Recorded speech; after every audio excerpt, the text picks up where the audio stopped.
ಶಾಂತ, ನನ್ನ ಗೆಳೆಯ ಕಾಳಿಂಗ ಬಂದಿದ್ದಾನೆ, ಸ್ವಲ್ಪ ಕಾಫಿ ತೆಗೆದುಕೊಂಡು ಬಾರೆ. ಸ್ವಾಮಿ, ಏನ್ರಿ ನೀವು ಆಡಿದ ಮಾತು? ಊರಿಗೆ ಕುಲಕಂಠನಾಗಿರುವ ಈ ಕಾಳಿಂಗ ನಿಮ್ಮ ಸ್ನೇಹಿತನೇ? ಇಂಥವರ ಸ್ನೇಹನ ನೀವು ಮಾಡಬಾರ್ದು ರೀ. ಶಾಂತ, ಹಾಗೆಲ್ಲ ಮಾತನಾಡಬಾರದು. ಅವನು ನನ್ನ ಮನೆಗೆ ಬಂದ ಅತಿಥಿ ಕಣೆ. ಹೋಗು, ಕಾಫಿ ತೆಗೆದುಕೊಂಡು. ಅವನು ನಮ್ಮ ವ್ಯವಹಾರಕ್ಕೆ ತುಂಬಾ ಸಹಾಯ ಮಾಡಿದ್ದಾನೆ. ಸ್ವಾಮಿ, ಹೊಟ್ಟೆ ಒಳಗೆ ವಿಷ ಇಟ್ಕೊಂಡು ಬಾಯಿಂದ ಹೊಸನಾಗಿ ಮಾತಾಡಿದ್ರೆ ಆಗೋದಿಲ್ಲ ರೀ. ನೋಡಿ, ಹಾವುಗೆ ಹಾಲು ಉಣಿಸಿದ್ರು ಎಷ್ಟೇ ಆದ್ರೂ ಒಂದಲ್ಲ ಒಂದು ದಿನ ವಿಷವನ್ನು ಕಕ್ಕೋದಿಲ್ಲ, ಬಿಡೋದಿಲ್ಲ ರೀ. ಶಾಂತ, ನಾನು ಹೇಳುವುದಷ್ಟು ಹೇಳುವುದೇ ನಿನ್ನ. ಶಾಂತ, ನಾನು ತುಂಬಾ ಬುದ್ಧಿವಂತನಿದ್ದೇನೆ. ನಾನು ಹೇಳುವುದಷ್ಟು ನೀನು ಕೇಳುವುದಷ್ಟೇ ನಿನ್ನ ಕೆಲಸ. ಹೋಗು, ಕಾಫಿ ತೆಗೆದುಕೊಂಡು ಬಾ. ಆಯ್ತು ರೀ. ಯಾಕೆ ಕಾಳಿಂಗ ಮೌನವಾಗಿ ಬಿಟ್ಟೆ? ನನ್ನ ಮಡದಿಯ ಮಾತು ನಿಮಗೆ ಬೇಜಾರು ತರಿಸಿದ್ದೇನ? ಬೇಜಾರಾಗಿಲ್ರಿ, ತುಂಬಾ ಖುಷಿ ಆಯ್ತು. ಖುಷಿ ಐತೆ? ಅದು ಹೇಗೆ ಕಣೋ? ಎಂತ ದಿಟ್ಟ ಮಹಿಳೆ ನಿನ್ನ ಹೆಂಡತಿ ಅಂತ. ಅದು ಎಲ್ಲ ದೈವವಿಚ್ಛೆ ಕಾಳಿಂಗ.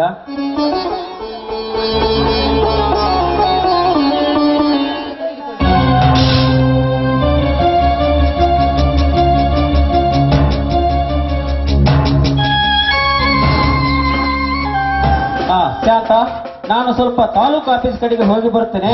ಮನೆ ಕಡೆ ಜೋಪಾನ. ಕಾಳಿಂಗ, ಬನ್ನಿ ಹೋಗೋಣ.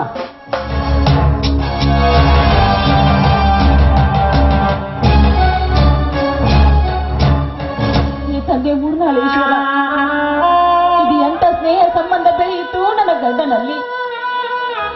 ಈ ಕಾಳಿಂಗನ ವಿಷ ಸರ್ಪ ಅನ್ನೋದು ನನ್ನ ಗಂಡನಿಗೆ ಇನ್ನೂ ಗೊತ್ತಿಲ್ಲ. ಈ ಕಾಳಿಂಗನ ಗುಣ ಏನು ಅಂತ ಇವನಿನ್ನೂ ತಿಳಿದುಕೊಂಡಿಲ್ಲ. ಹೀಗಾದ್ರೆ ಮುಂದೆ ನನ್ನ ಜೀವನದ ಗತಿ ಏನು ತಂದೆ? ನನ್ನ ಜೀವನದ ಗತಿ ಏನು?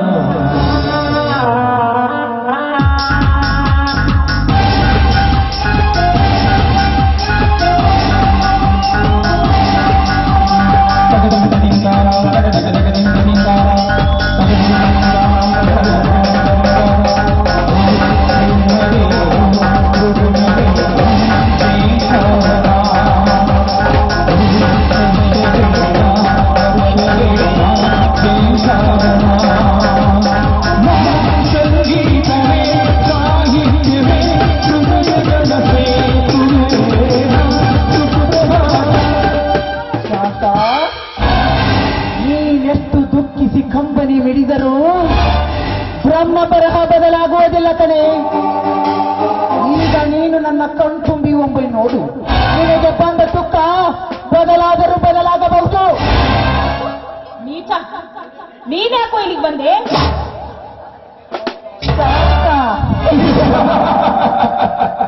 ಶಾಂತ ಎಂಬ ಅಪರೂಪದ ಕರ್ಪೂರದ ಗೊಂಬೆ ಎಲ್ಲಿರುತ್ತದೆಯೋ ಅಲ್ಲಿ ನಾನಿದ್ರೇನೆ ಅದಕ್ಕೆ ಚಂದ. ಏ ಬಂಡ, ನನ್ನ ಗಂಡನಿಗೆ ಕಾಗದ ಪತ್ರದ ಸುಳ್ಳು ನೆಪ ಹೇಳಿ ನನ್ನ ಗಂಡನನ್ನು ಹೊರಗಡೆ ಕಳಿಸಿ ನಂಬಿದವರಿಗೆ ನಂಬಿಕೆ ದ್ರೋಹ ಮಾಡಲು ಬಂದಿದ್ದೇನೋ ಮಿತ್ರ ದ್ರೋಹಿ. ಮಿತ್ರ ದ್ರೋಹಿ, ಶತ್ರುವಿನ ಪಂಜರದಿಂದ ಪಾರು ಮಾಡಿದ ನಾನು ಮಿತ್ರ ದ್ರೋಹಿ. ಮತ್ತಿನ್ನೇನು?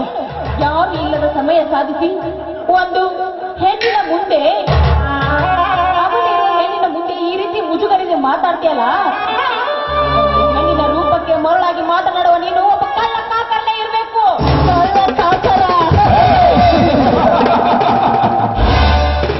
ಸತ್ಯವನ್ನೇ ನುಡಿದ ಶಾಂತ ನೀನು. ಅನ್ನ ಹಾಕಿದ ಮನೆಗೆ ಕಣ್ಣು ಹಾಕದ ಪ್ರಾಣಿ ಎಂದರೆ ಅದು ಒಂದೇ ಇರೋದು ನಿನ್ನ ನಾಯಿ. ಅದು ಒಂದನ್ನು ಬಿಟ್ಟರೆ ಉಳಿದವರೆಲ್ಲರೂ ಬರೀ ಅಂಚಲ ತಿನ್ನುವವರೇ ಇದ್ದಾರೆ. ಕಾಳಿಂಗ, ನಿನ್ನ ಮಾತು ಯಾಕೋ ಮರ್ಯಾದೆ ಬಿಟ್ಟು ಹೋಗ್ತಾ ಇದೆ. ಸುಮ್ಮನೆ ಹೇಳ್ತಾ ಇದ್ದೀನಿ, ಇಲ್ಲಿಂದ ಹೊರಟೋಗು. ಹೊರಟು ಹೋಗಲು ಬಂದಿಲ್ಲ ಶಾಂತ. ಕಟದ ಬುಗುರಿಯಂತೆ ಇದ್ದು ತೀರಿ ಮಾಡಿದ ನಿನ್ನ ಮೈ ಮಾಟದ ಸವಿರುಚಿಯನ್ನು ಒಂದು ಹೋಗಬೇಕೆಂದು ಬಂದರೆ ಸುಮ್ಮನೆ ನೀ ಪ್ರಲಾಪ ಮಾಡದೆ ಈ ನಿನ್ನ ಮೈಮನ ಒಪ್ಪಿಸು. ಇಲ್ಲವಾದಲ್ಲಿ ನಿನ್ನ ಶೃಂಗಾರ ಶೀಲವನ್ನು ನುಂಚಿ ಹಾಕುವೆ ಈ ಕ್ಷಣದಲ್ಲಿ. ಮೂರ್ಖ, ನನ್ನ ಶೃಂಗಾರ ಶೀಲವನ್ನು ತಿಂದು ತೀರಿಸಿಕೊಳ್ಳೋದಕ್ಕೆ ಬಂದಿದೆಯಲ್ಲ. ನೋಡು, ಒಂದು ಹೆಣ್ಣಿನ ಶೀಲವನ್ನು ಉಂಡೇ ತೀರ್ತೆಂದು ಬಂದ ಚಂಡ ಚಾಮುಂಡರು ನನ್ನ ದೇವಿ ಚಾಮುಂಡಿ ಕೈಯಲ್ಲಿ ಮಣ್ಣಾಗಿ ಹೋಗಿದ್ದಾರೆ. ಅದರಂತೆ ನನ್ನ ಶೀಲವನ್ನು ಉಂಡು ತೀರುತ್ತೇನೆಂದು ಒಂದೇ ಒಂದು ಹೆಜ್ಜೆ ಮುಂದಿಟ್ಟಿದ್ದೆ. ಆದ್ರೆ ನಿನ್ನ ಕಾಲನ್ನು ಕತ್ತರಿಸಿ ಹಿಂದೆ ನಿನ್ನ ಘಟ ಬೀಳುವುದು ಎಚ್ಚರ. ನನಗೆ ಎಚ್ಚರ. ಅದು ಈ ಕ್ರಿಮಿನಲ್ ಕಿರಾತಕನಿಗೆ. ಶಾಂತ, ನಾನ್ಯಾರು ಗೊತ್ತೇ? ಕಾಳಿಂಗ ವಾಸುಕಿ ವಂಶದಲ್ಲಿ ಹುಟ್ಟಿದವನು. ಕಾಳಿಂಗ ವಾಸುಕಿ ಪ್ರಫುಲ್ಲನ ಮಗ ಕಾಳಿಂಗ. ಬಬ್ರುವಾನನ ಘಟ ಉರುಳಿಸಲು ಬಬ್ರುವಾನನ ಬತ್ತಳಿಕೆಯಲ್ಲಿ ಬಾಣವಾಗಿ ಬಿದ್ದವನು. ಶ್ರೀಕೃಷ್ಣನ ಪಾದದಿಂದ ನೆತ್ತಿಗೊತ್ತಿಸಿಕೊಂಡವನು. ಅಷ್ಟೇ ಅಲ್ಲ, ಪರೀಕ್ಷಿತ ರಾಜನ ಮಗನನ್ನು ಎಡೆಯತ್ತಿ ಕಚ್ಚಿ ಮಹಾಭಾರತಕ್ಕೆ ಹೆಸರಾದವನು.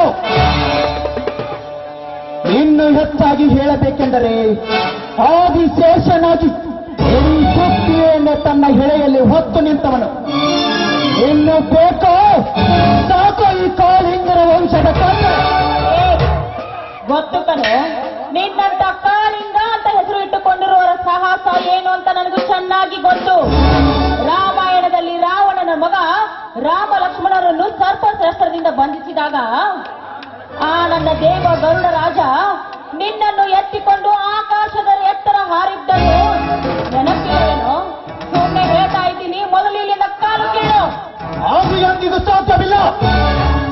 ಕಾಮದಿಂದ ಕಗ್ಗಟ್ಟು, ಮಾನದಿಂದ ಮತಿಗೆಟ್ಟು, ಮತಿಹೀನನಾಗಿ ನಿನ್ನ ಯೋನಿ ಎಂಬ ಬಾಳ ದೋಣಿ ಹತ್ತಿ ಸಂತಾನದ ಸಾಗರ ಧುಮುಕಿಸಿ ದಡ ಸೇರಬೇಕೆಂದು ಬಂದಿದ್ದೇನೆ. ಶಾಂತ, ಮುಖ ತಿರುಗಿಸದೆ ನನ್ನ ಕೈ ಹಿಡಿದು ಸುಖ ತೀರಿಸಿಕೋ ಈ ಅಮೃತ ಗಳಿಗೆಯಲ್ಲಿ. ಅಯ್ಯೋ ನೀಚ, ಸುಮ್ಮನೆ ಈ ಪತಿವ್ರತೆಯನ್ನು ಬಯಸಿ ನೀನು ಹುಚ್ಚನಾಗಬೇಡ. ನಾನೊಬ್ಳು ಗಂಡುಳ್ಳ ಗರತಿ ಹೆಣ್ಣು ಕಣೋ. ಗಂಡುಳ ಗರತಿ, ಗಂಡುಳ ಗರತಿ ಇದ್ದರೆ ಗಂಡನಿಂದ ಸುಖವಿಲ್ಲದ ನಿನ್ನ ಬಾಳು ಬರೀ ಕಣ್ಣೀರಿನ ಗೋಳು. ನಿನ್ನ ಗಂಡನೊಬ್ಬ ನಿನ್ನ ಹೆಸರಿನಲ್ಲಿ ಸೋಗು ಹಾಕಿದ ಚಂಡ. ಏನಂದ್ಯೋ ತಾಯಿ ಗಂಡ? ನನ್ನ ಕೊಳ್ಳಿಗೆ ತಾಳಿ ಕಟ್ಟಿದ ನನ್ನ ಪತಿ ದೇವರಿಗೆ ಚಂಡ ಅಂತ ಬೊಗಳ್ತಾ ಇದೆಯೇನೋ? ಈ ಮಾತನ್ನಾಡಿದ ನಿನಗೆ ನನ್ನ ಮೆಟ್ಟಿನಿಂದ ಹೊಡೆದು ಬುದ್ಧಿ ಕಲಿಸುತ್ತಾನೆ. ಬಾರು ಗಂಡ ಸಾಗಿ ಎತ್ತನ್ನು ಎತ್ತಿ ಬಟ್ಟು ಮಾಡಿ ತೋರಿಸಿದ ಹೆಣ್ಣೆ, ಈಗ ನಿನ್ನ ಶೀಲ ಸವೇರೆ ನಾ ಬಿಡಲಾರೆ.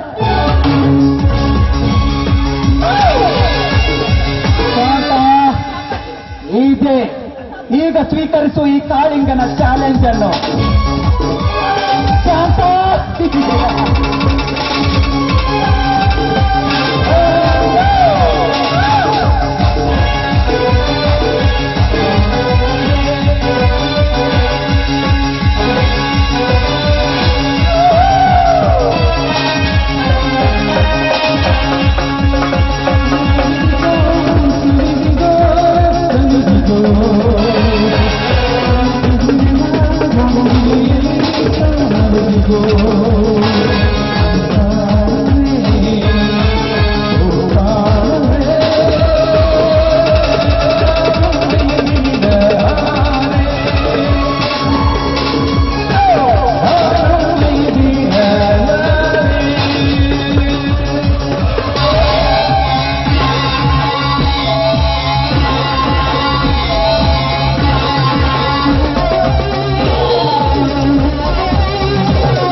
ನೀನು ಕೂಗಿಕೋ. ಹೆಣ್ಣಿಗೆ ಶೀಲ ಸಿಂಗಾರ, ಗಂಡಿಗೆ ಬುದ್ಧಿ ಸಂಚಾರ ಎಂದು ಬರುತ್ತೇನೆ.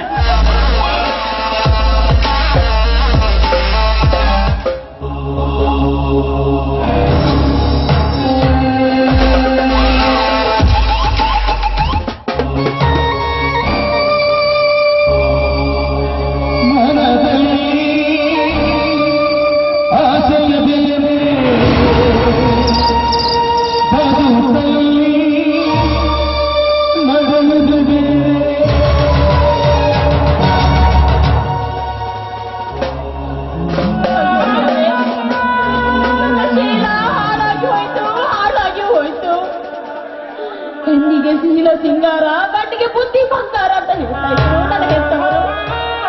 ಆದ್ರೆ ಇಂದು ನನ್ನ ಶೀಲ ಒಡೆದು ಹೋದ, ಮಡಕೆ ಈ ಚೂರಾಗಿ ಹೋಯ್ತು. ನಾನೆಂತ ಪಾಪಿ, ನಾನೇನು ಪಾಪ ಮಾಡಿ ಬಂದಿದ್ದೇನೆ ಅಂತ ನನಗೆ ಈ ರೀತಿ ಶಿಕ್ಷೆ ಕೊಟ್ಟಿದ್ದೇನೆ.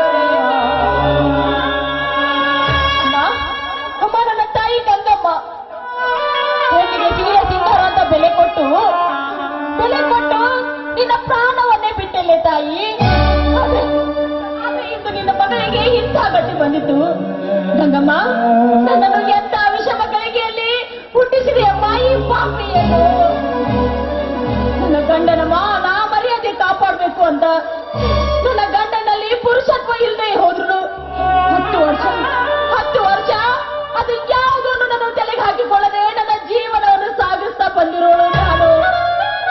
ನನ್ನ ಗಂಡನಿಗೆ ಒಂದು ಮಾತು ಕೊಟ್ಟಿದ್ದೆ, ನಾನು ಕೊನೆವರೆಗೂ ಇದೇ ರೀತಿ ಪತಿವ್ರತೆಯಾಗಿರ್ಬಿಡ್ತೀನಿ, ನನಗೆ ಯಾವ ಕಾಮನಾಸೆನೂ ಇಲ್ಲ ಅಂತ. ಆದ್ರೆ ನನ್ನ ಗಂಡನಿಗೆ ಈಗ ನಾನೇನಂತ ಉತ್ತರ ನೀಡಲಿ? ಏನಾದ್ರೂ ನನ್ನ ಗಂಡ ನನ್ನ ಮೈದುನಿಗೆ ಗೊತ್ತಾದ್ರೆ ಆ ಕಾಲಿಂಗ ನಿಮಿಷದಲ್ಲೇ ಕೊಲೆ ಹಾಕ್ತಾನೆ. ಇದು ಅಂತೂ ಸತ್ಯ ಸತ್ಯ ಸತ್ಯ. ಇಲ್ಲ, ನಾನೇನ್ ಬದುಕಿರ್ಬಾರ್ದು, ಹೊತ್ಕೊಂಡು ನಾನೇನು ಬದುಕಿರ್ಬಾರ್ದು. ನಾನ್ ಸಾಯ್ಬೇಕು.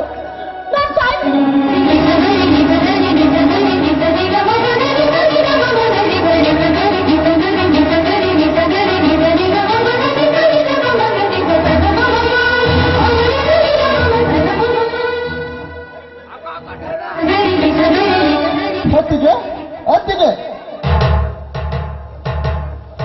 ಭಾರತ ಮೈದಾನ ಇದೇನಪ್ಪ? ಒಂದು ವಾರ ಪರ್ಯಂತ ಕುಸ್ತಿ ಕಬಡ್ಡಿ ಅಂತ ಹೊರಗಡೆ ಹೋದ್ರೆ ಮನೆಯಲ್ಲಿ ಹೇಳೋರು ಕೇಳೋರು ಯಾರು ಇಲ್ವೇನೋ ನಿನಗೂ? ಯಾಕೋ ಎಲ್ಲಿಗೆ ಹೋಗಿದ್ದೆ ನೀನು? ಅದೊಂದು ದೊಡ್ಡ ಕಥೆ ಎತ್ತಿಗೆ. ಮೊನ್ನೆ ನಡೆದ ಆ ಸಿದ್ದನಗೌಡನ ಚೇಸಿದ್ದುರಂತ ಬಂದು ಪೊಲೀಸರೊಂದಿಗೆ ಗುಂಡಗಳನ್ನು ಬರೀ ಕಲ್ಲಿನಿಂದ ಬಗೆದು ಅವರನ್ನು ಹೊರಗೋಡಿಸಿತು. ಆ ಸಂತೋಷಕ್ಕಾಗಿ ನನ್ನನ್ನು ಬೆಂಗಳೂರಿಗೆ ಕಳಿಸಿ ಈ ಬಂಗಾರದ ಪದಕ ಹಾಕಿ ಕಳಿಸಿದ್ರು. ಅತ್ತಿಗೆ ಬಂಗಾರದ ಪದಕ ಹಾಕಿ ಕಳಿಸಿದ್ರು. ಮೈದುನ, ನನಗೆ ಗೊತ್ತಪ್ಪ, ನಿನ್ನ ಶೌರ್ಯವನ್ನು ನಾನು ತುಂಬಾ ಮೆಚ್ಚಿಕೊಂಡಿದ್ದೇನೆ. ನೀನು ವೀರಾದಿ ವೀರ, ಶೂರಾದಿ ಶೂರ. 10 ಜನ ಅಲ್ಲ, 1000 ಜನ ಶೂರರು ಬಂದರು ನೀನು ಅವರಿಗೆ ಕಲ್ಲಿಸಿದ್ಯಾ ಅಂತ ನನಗೆ ಚೆನ್ನಾಗಿ ಗೊತ್ತು. ಆದ್ರೆ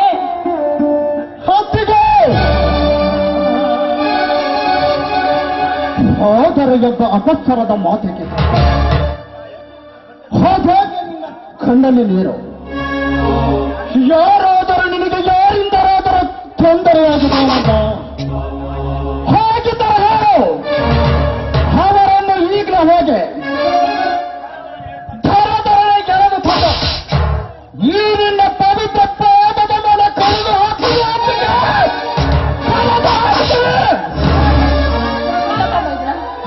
ಹಾಗೇನಿಲ್ಲ. ಯಾಕೋ ಏನೋ ಇವತ್ತು ನನ್ನ ತಂದೆ ತಾಯಿ ತುಂಬಾ ನೆನಪಿಗೆ ಬರ್ತಾ ಇದ್ರು. ಯಾಕಂದ್ರೆ ನನ್ನ ಅಪ್ಪಾಜಿಗೆ ನಿನ್ನಂತ ಶೂರಾದಿ ಮಕ್ಕಳು ಅಂದ್ರೆ ತುಂಬಾ ಪ್ರೀತಿ.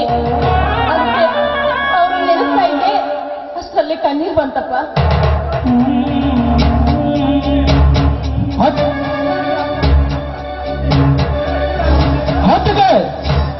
ಮುಡಿಯಲ್ಲಿ ಈ ಹಗ್ಗವನ್ನು ಯಾಕೆ ಇಟ್ಟುಕೊಂಡಿದ್ದೀಯ ಮಾಡಿ?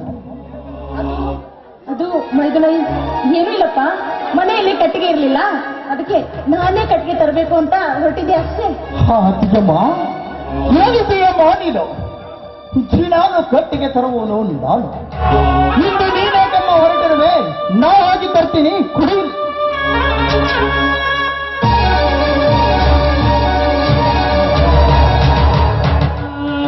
ಆತಿಗೆ ಹೀಗೇನು ನಿನ್ನ ಕೈಗಳಿಗೆ ಕೆರೆಗಳದ ಗಾಯ, ಇಲ್ಲಿ ಒಡೆದ ಕೊಳಗಳ ಕೂರುಗಳಿಗೆ ಬಿದ್ದಿವೆ. ಯಾರಿಂದಾದರೂ ನಿನಗೆ ತೊಂದರೆ ಆಗಿದೆಯವಮ್ಮ? ಹಾಗೇನಾದರೂ ಆಗಿದ್ದರೆ ಅವರನ್ನು ಬಾರಿ ಮುಟ್ಟಿಯಲ್ಲ ಈಚೆಗೆ ಸಾಯಿಸಿ ಬಿಡುತ್ತೇನೆ. ಅತ್ತಿಗೆ ಯಾಕಪ್ಪ ಇಷ್ಟೊಂದು ಗಾಬರಿ ಆಗ್ತಾ ಇದ್ಯಾ? ಅಂಥದ್ದೇನೂ ಆಗಿಲ್ಲ ಕಣೋ, ಅಂಥದ್ದೇನೂ ಆಗಿಲ್ಲ.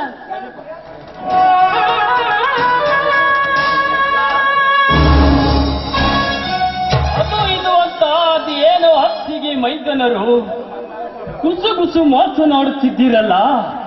ಹಾ ಹತ್ತಿಗೆಮ್ಮ, ಎಲ್ಲಿ ಆ ಹಣ್ಣು ಬಾಯಿ ತೆಗಿ. ಇಂದು ನಾನು PSI ಆಗಿದ್ದೇನಮ್ಮ, ಅದಕ್ಕೆ ಈ ಚೀಟು. ತುಂಬಾ ಖುಷಿ.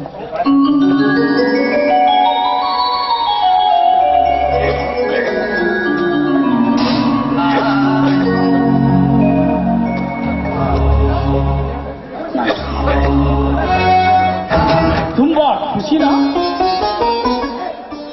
ತುಂಬಾ ಖುಷಿ ಆಯ್ತಪ್ಪ. ನೀನು ಸಾಹೇಬನು ಹೌದು, ಸುಬೇದಾರನು ಹೌದು. ನೀವೇ ನನ್ನ ಪಾಲಿಗೆ ಭಾಗ್ಯನಪ್ಪ, ಭಾಗ್ಯ. ಹತ್ತಿಗೆಮ್ಮ, ಅದೇಕೆ ದಿನ ಇರುವುತ್ತರ ಇಂದು ನೀನಿಲ್ಲ?